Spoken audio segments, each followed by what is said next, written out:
来看一下，好来，我们10点钟至11点钟方向这边有个短短的历史刊，有没有看到？这短短的历史刊呢，也就是我们龟首湖。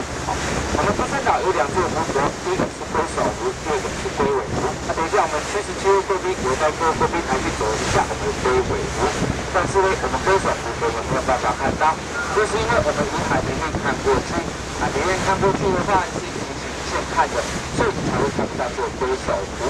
我们要看到它这个龟首湖呢，也就要把我们4米高低，从高的地方看下来，我们才会看得一清二楚。它的面积只有1甲大，里面最大的湖泊也就是我们龟尾湖。等一下我会带各位贵宾来去参观龟尾湖。它面积有8甲大。这2个湖泊呢，早期都是带水湖的，但是因为海平面不断的上升，海浪不断的拍打之后呢，才会产生为半淡半浊的湖泊。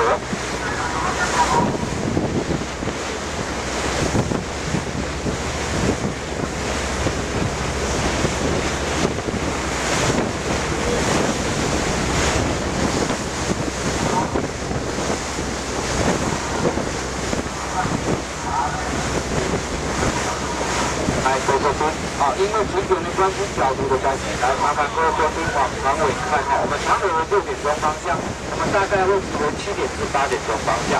看一下我们龟首的背面，这只乌龟全面可爱，乌龟有的它也有，乌龟没有的它也有。我先来说一下乌龟没有的，我们看一下我们这只乌龟的背面，还有2种不同颜色直流串下来，比较深的像是龟年的电子一串流串下来。早期这个现象在龟山岛已经他们简称为龟毛。所以古毛基本上提供呢宜兰我汉的符号形象传播再我们来看一下乌龟有的它也有在我们龟毛半山腰的地方有没有看到一个圆圆凹进去的窝？这圆圆凹进去的窝呢，也就是我们这只乌龟的眼睛。这只乌龟它不只有眼睛仔细的看它还有什么？来仔细看一下它还有什么？来它还有双眼，然后它还有双门鼻。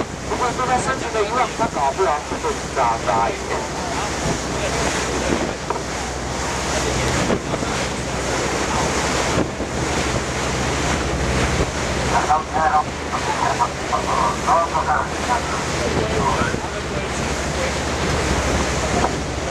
来，我们看一下，在我们船的9点钟方向这个半山腰。